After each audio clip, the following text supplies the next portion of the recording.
साथ विभा उपाध्याय। और सबसे पहले बात बिहार में अपराधियों की करतूत की। जी हां, बिहार के 2 जिलों में अपराधियों की करतूत से दहशत है। 2 तस्वीरें आपके टीवी स्क्रीन पर। पहली तस्वीर सिवान की है, जहां बेखौफ अपराधियों ने देर रात घर लौट रहे 2 लोगों पर चाकू से बुरी तरह से हमला कर दिया।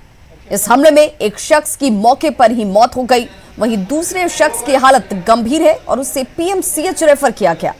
दूसरी तस्वीर बाढ़ की है, जहां 2 पक्षों के बीच जमकर फायरिंग हुई और मौके पर एक शख्स की मौत हो गई।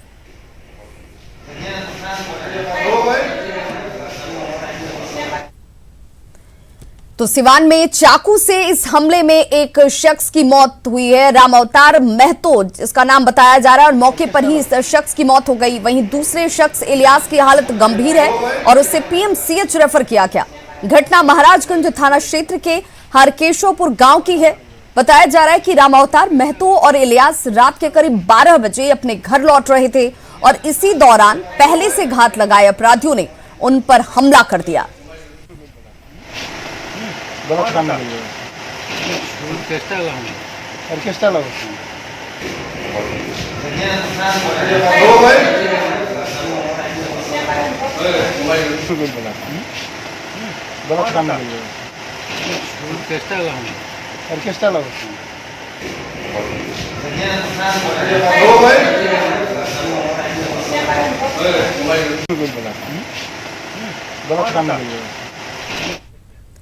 बाढ़ में 2 पक्षों के बीच देर रात जमकर फायरिंग हुई। इस फायरिंग में एक शख्स की मौके पर ही मौत हो गई।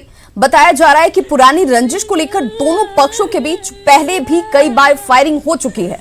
देर रात घटी घटना के बाद दल बल के साथ मौके पर एसएसपी पहुंचे और हालात को काबू में किया गया। पुलिस आरोपियों की गिरफ्तारी के लिए छापेमारी कर रही है।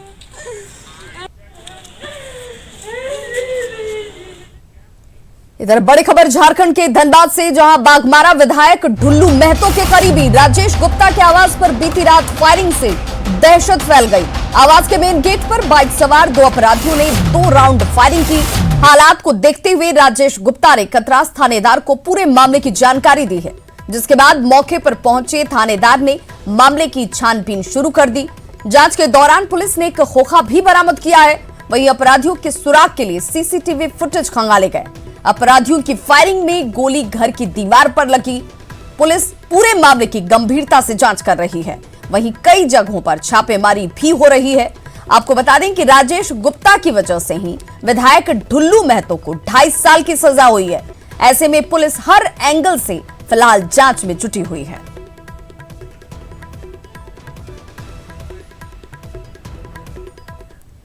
तो कोरोना संकट के बीच आज से ट्रकों की बेमियादी हड़ताल शुरू हो गई है। बिहार ट्रक ऑनर्स एसोसिएशन ने अपनी 20 सूत्री मांगों को लेकर हड़ताल पर जाने का ऐलान कर दिया है। ट्रक मालिकों का यह कहना है कि अब जब तक उनकी मांगें पूरी नहीं होती, तब तक उनकी यह हड़ताल यूं ही जारी रहेगी। हड़ताल में आवश्यक सेवाओं को छोड़कर दूसरी तमाम सेवाएं बाधित होंगी। दूध, दवा, बस, एम्बुलेंस और कैश वैन को नहीं रोका जाएगा, जबकि फल, सब्जी और खाद्य सामग्रियों की आवाजाही प्रभावित होगी।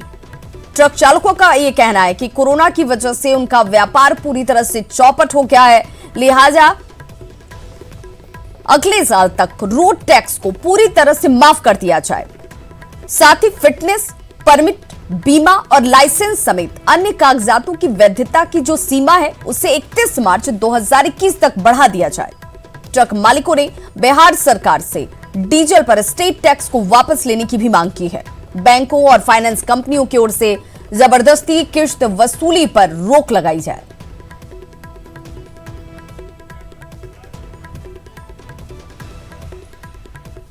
मुजफ्फरपुर के कई इलाकों में बाढ़ का पानी करीब 1.5 महीने से जमा है। अपने घरों से निकलने के लिए लोग चचरी के पुल का सहारा ले रहे हैं। लोगों की इस परेशानी का जायजा लिया न्यूज़ 18 संवाददाता प्रवीण ठाकुर ने। मुजफ्फरपुर में कई ऐसे इलाके हैं जहां इस बार बाढ़ ने पहली बार दस्तक दी है। तकरीबन 12 साल बाद सरैया के इलाके से गुजरने वाली जो वाया नदी है वो इस बार उफान पे आई है और उस वजह से आप देखिए जो ये सैलाब है ये 6 अगस्त से ही इस इलाके में इसी प्रकार है और जो धान की फसल लगी हुई है वो प्रभावित है और जो आसपास के लोग हैं वो इस प्रकार के जो चदरा और बांस का चचरी है वो पुल बनाकर घरों में एक तरह से जलकैदी बने हुए हैं और छोटे छोटे बच्चों को लेकर लोग परिवार इस तरह रह रहे हैं और पूरी तरह नीचे के फ्लोर में जो पानी है, जल जमाव है वो अभी है और लोगों को परेशानी हो रही है। हम बात करने की कोशिश करते हैं, कैसे आप कैसे परेशानी हो रही है और क्या रही, यहाँ पे बना है इतना वो हुआ है, खर्चा हुआ है और 6 अगस्त से यहाँ पे पानी है पूरा लगा, परेशानी पूरा पानी है, बाथरूम सब वो पूरा भरा हुआ है पानी से। हाँ 13 साल के बीच में आया है, उससे पहले आया था। नहीं अभी कहाँ निकला है, 1.5 महीने से पूरा पानी है। हाँ तो ऊपर में सब रहते हैं, नीचे में तो पूरा पानी लगा हुआ है ना। जिस प्रकार जुलाई और अगस्त में जो औसत वर्षापात है उससे अधिक वर्षा हुई है, उसके कारण नए नए इलाकों में ये परेशानी है और ऐसे में लोगों को चचरी के पुल के सहारे ही जाना पड़ता है और जो पानी है पिछले 1 माह से अधिक समय तक पानी के जलजमाव रहने से ये प्रदूषित भी हो रहा है, लोगों को बीमारी फैलने की आशंका भी सता रही है, लेकिन लोग किसी तरह इस आपाधापी के बीच, जलजमाव के बीच जीवन गुजारने को विवश हैं। कैमरामैन संजीव के साथ प्रवीण ठाकुर, न्यूज़ 18 सरैया, मुजफ्फरपुर। और अंतिम यात्रा पर रघुवंश बाबू, जी हाँ, पटना से रघुवंश बाबू की शव यात्रा जो है वो निकल चुकी है। कुछ ही देर में वैशाली की शव यात्रा पहुंचेगी। पार्थिव शरीर लालगंज स्थित उनके पैतृक आवास पर पहुंचेगा और वहां पर हजारों की भीड़ जो इस वक्त है वो इंतजार करती हुई नम आंखों के साथ अपने अपनों का इंतजार। और इस वक्त वैशाली के हसनपुर घाट पर तमाम इंतजाम, तमाम तैयारियां अंतिम संस्कार को लेकर। तो पटना से रघुवंश बाबू की शव यात्रा जो है वो निकल चुकी है और कुछ ही वक्त बाद वैशाली पहुंचेगा उनका पार्थिव शरीर।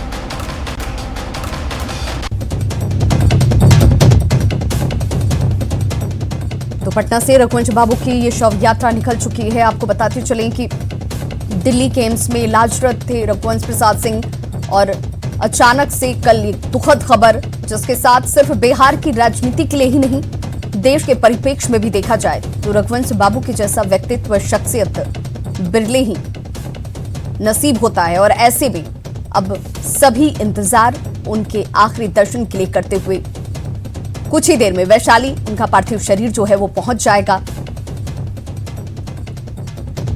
पूर्व केंद्रीय मंत्री रघुवंश सिंह का आज वैशाली के महनार में अंतिम संस्कार होना है और पटना में सीएम नीतीश कुमार सहित कई नेताओं ने उन्हें श्रद्धांजलि दी और फिलहाल ये शव यात्रा जो है वो निकल चुकी है पटना से वैशाली के लिए। और हमारे साथ इस वक्त सीधे वैशाली से जुड़े हमारे सहयोगी अमित कुमार।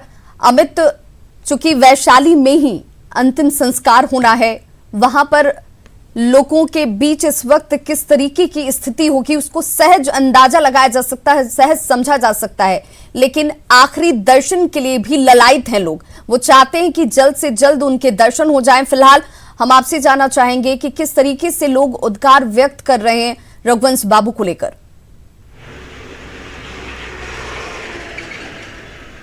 देखिए विभा, रघुवंश बाबू की अंतिम दर्शन को लेकर के पूरा गांव जो है वो इंतजार में है, शोकाकुल है, मर्माहत है।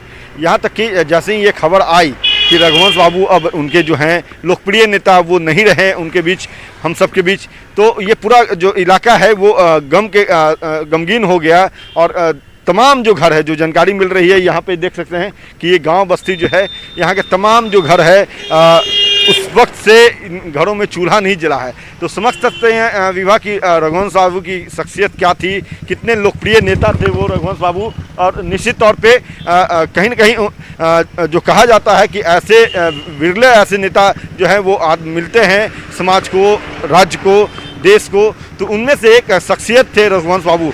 गरीब गुरुओं के नेता कहे जाते थे। कई बार जब उनसे हम बात करते थे बेबाकी से वो अपनी बातों को रखते थे और सबसे बड़ी बात थी कि वो जो गलत चीज़ें होती थी उसका खुल के वो प्रतिकार करते थे।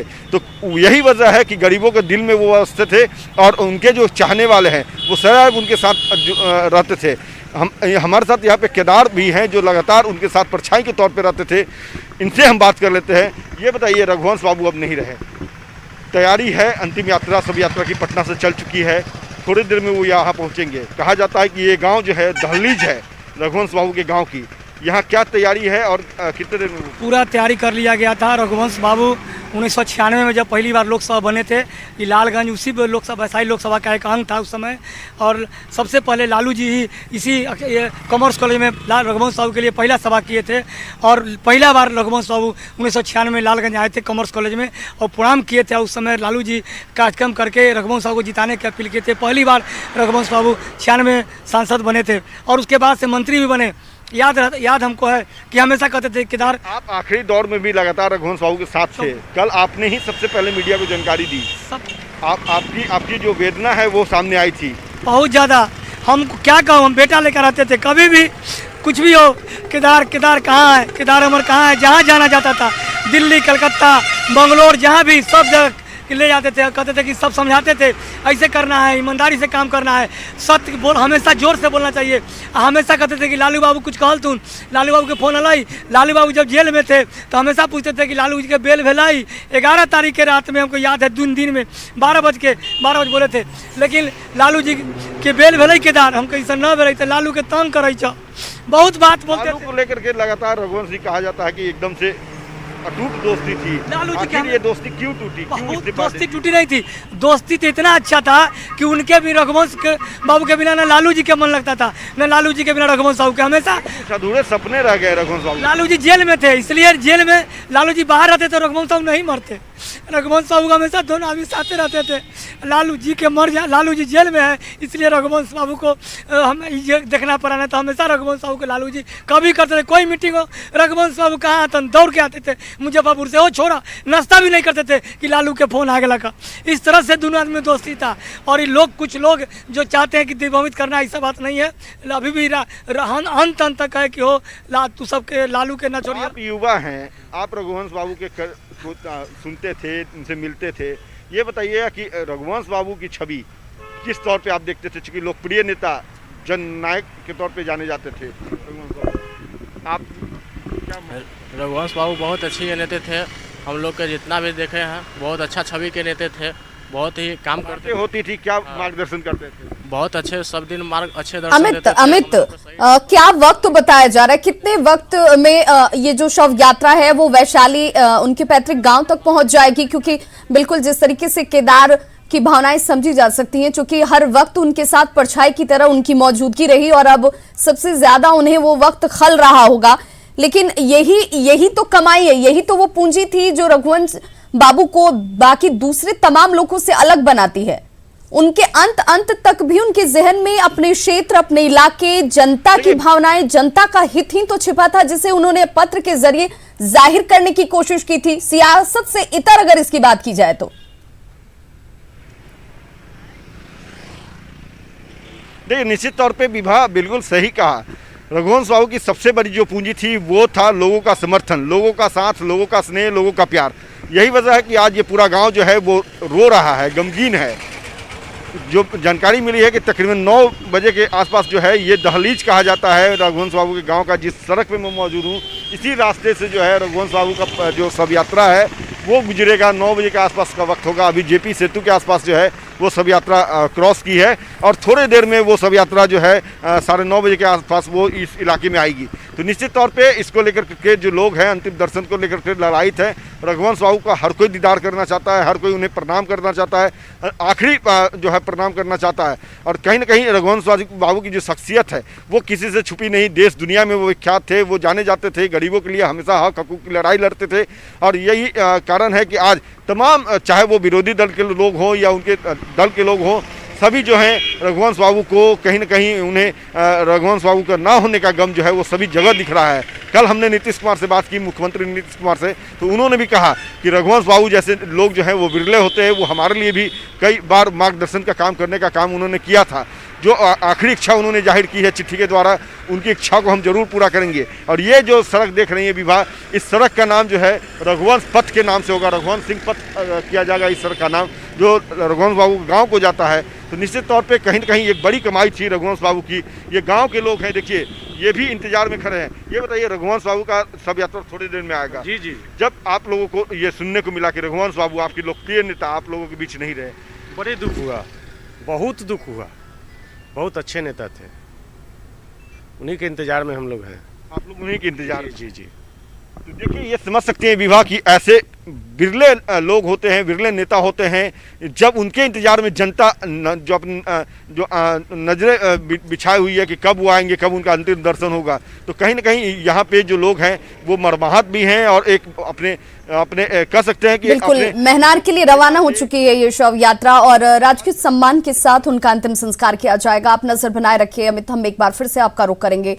तो बिल्कुल जिस तरीके से जनमानस में उनकी पैठ थी, लोग उनके साथ अपना जुड़ाव महसूस करते थे, आज वही दर्द जो है, वही आंसू जो है आज लोगों की आंखों में मौजूद है और नम आंखों के साथ अपने प्रिय का दर्शन करने के लिए लोग ललायत भी नजर आ रहे हैं। दिल्ली एम्स से रघुवंश बाबू के लिए गए पत्रों पर राजनीति अब शुरू हो चुकी है।